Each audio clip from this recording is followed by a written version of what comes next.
Despite Chelsea's monumental amounts of youth talent right at their fingertips, the London club are not finished yet. 22-year-old Dutch star Xavi Simons is available for a fee encircling the 50 to 60 million price tag and is ready to make the move to English football, to assert his name amongst Europe's finest, potentially for the world's finest, in Enzo Maresca's surging Chelsea force. Now, Xavi Simons, despite being just 22 years of age, feels like he's been knocking about for quite a while now. Simons was well known and highly regarded in his La Masia days, before bolstering his name and development in the Netherlands, for Netherlands, and in Germany for Leipzig. 164 senior appearances later, and he's viewed as one of the leading figures in Germany, one of the leading names in Holland's next generation of talent, and one of the top young players in European football. Statistically, he's just come off the back of a very prolific campaign in his numbers for the third season running. As we can gather, he's overperformed his XG, his XA, achieved a high percentage of shots on target, creatively pitching up some solid numbers whilst accomplishing some impressive defensive numbers too, despite physically this being a glaringly weaker area to his game. Shifting over to some analysis now, and Xavi Simons brings explosiveness, class and unpredictability. Ahead of receiving the ball, he grasps the ball within his stride with pure ease, agility, swiftness, all supported via his slimmer and smaller frame. Simons excels enormously with the ball at his feet, nothing but talent and clearly rehearsed footwork. The Dutchman is excellent at driving the ball into open space with firm and noticeable speedy acceleration. He is superb at ball carrying serious amounts of yards, with the capacity to finish off the moves, often maintaining cool composure 1v1 with the keeper or creating for teammates. That could be a layoff or threaded ball through. He understands exactly when to execute the pass or finish in a move, doing so with a great deal of confidence. However, now he's not just a transitional forward that relies on open space. Simons and dribbling go hand in hand. The young man is tremendously effective in tighter, more congested spaces. He's able to twist and turn outrageously well with explosiveness whilst being able to get his foot to the ball at the very last moment before his opponent does, often fooling and sending them out of the equation.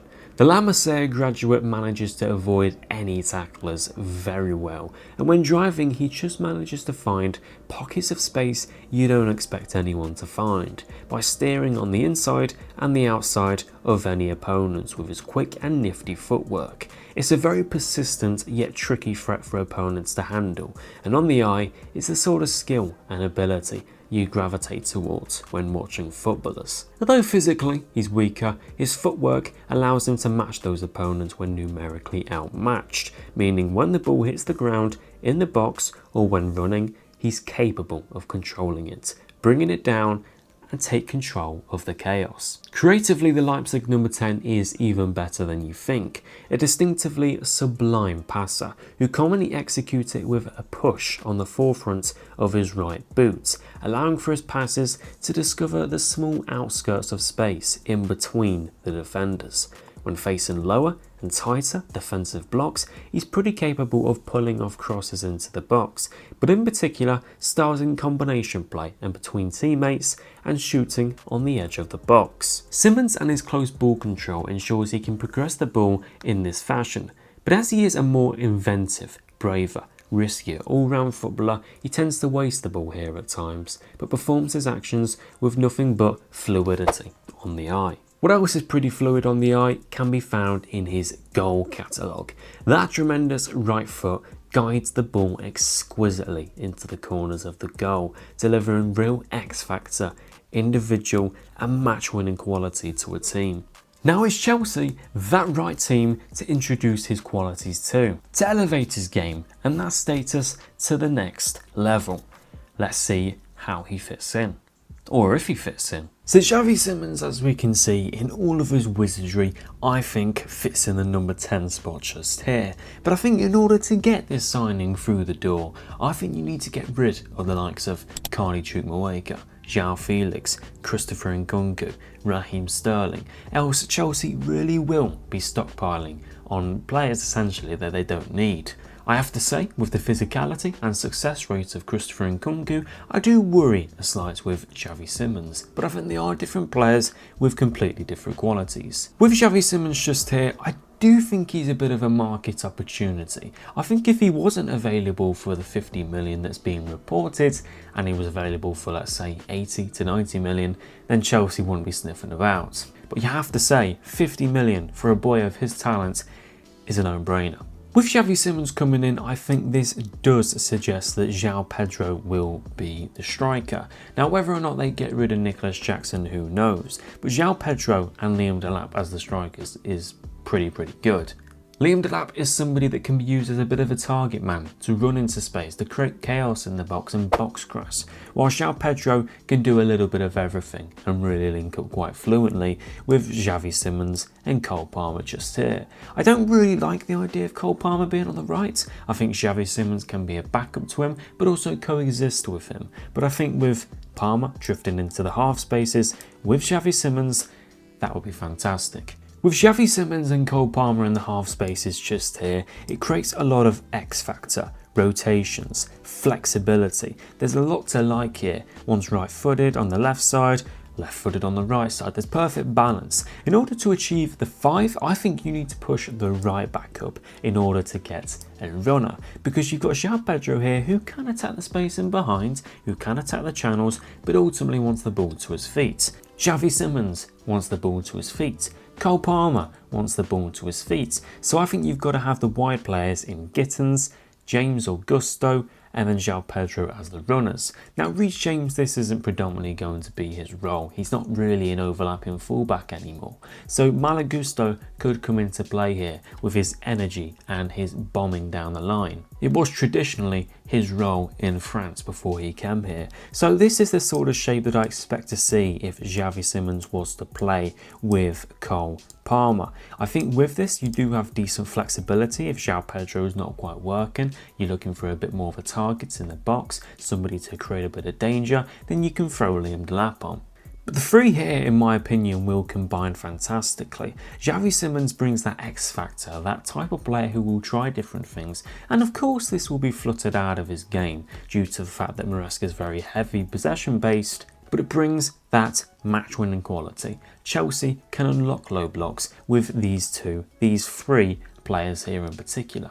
As I mentioned, Enzo Maresca may slightly harm and detune that spontaneous, creative, braver skill set and harmony that Simons has with the ball, with his passes, with his shots, skill, dribbling, in order to prioritise the ball. But with that dynamic brings a little bit more IQ to his game, a bit more intelligence in his younger skill set. So what we can hope is that his skill and talent and quality breaks through that sort of cautious, very possession-minded player he'll become. But I think with this and the technicality of some of these players, you've got the runners here to provide that little bit of width, to provide the runs in behind. You've also got Pedro Neto who can do this as well. But all three players can rotate very fluently. They can combine, they can interchange spaces very well, which means close combinations within that attacking third will be very good. Xavi Simons is the type of player who can go absolutely anywhere. He can play on the right, he can play on the left, the middle, and even up front to an extent. So with Xavi Simons, he is the type of player who can thrive absolutely anywhere you put him,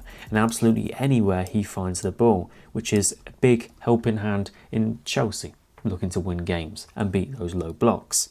Another way you could achieve this 3-2-5 shape with Xavi Simons is playing him on the left. So this will remove Gittins. So Xavi Simons obviously here, but it just means that you will be playing a right winger instead. So essentially you'll probably see Pedro Neto on the other side. So this will still achieve the 3-2-5 shape. It just means that Marc Cucurella will be pushing up. Now I do think that player pushing up will be a little bit physically demanding for somebody like Cucurella, but not so much Malo Gusto. It's a very demanding role for Cucurella, and I do think physically next season he's going to need somebody like João Hato to really ease the minutes off him due to the amount of fatigue he'll be suffering with.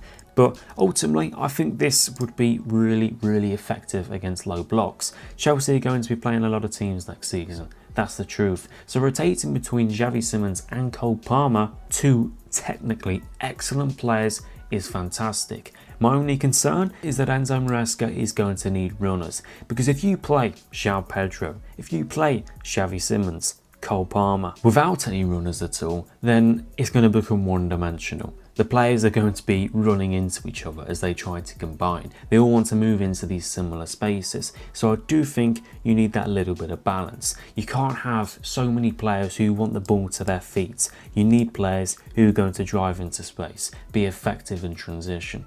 Another effective way I see Chelsea possibly lining up with Xavi Simons with something that we saw Enzo Maresca experimenting pre-season is something as such as this. You have Cole Palmer within these spaces who can potentially drag away that fullback to create space for Reece James or Malo Gusto to get in their very valuable positions, and the same on this side, but with a runner instead. What you could also do is play a bit of a more normal shape, probably that you're quite familiar with Cole Palmer in the 10, and Xavi Simons can attract the fullback to create space for Marc Cucurella in behind.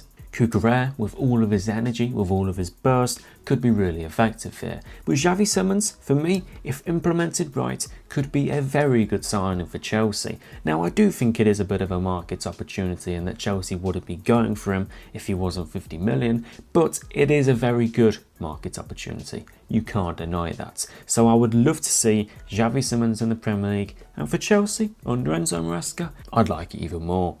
Thank you very much for watching today's video. If you did enjoy, smash a like and subscribe to the channel, and I'll see you guys in the next one.